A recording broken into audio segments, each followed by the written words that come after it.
Ja uuesti massaažist Doksen. Mul on 2 klienti, ei ole millegagi eputada, aga neil on astma ja peale massaaže mõlemad räägivad, et nad tunnevad ennast palju paremini. Et üks klient rääkis sellest, et peale massaaže ta ei pea terve nädala aega kasutada oma sprei, et hingamine läheks kergemini.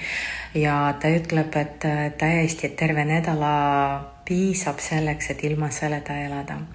Teine klient, tal ei ole nii raskes astmes see haigus ja ta ütles, et peale Doksen massaaži ta tunneb ennast palju paremini, saab hingata kergemini, saab hästi köhida, puhtaks teha oma kopsud ja üldse selline kehatunne on palju paremini.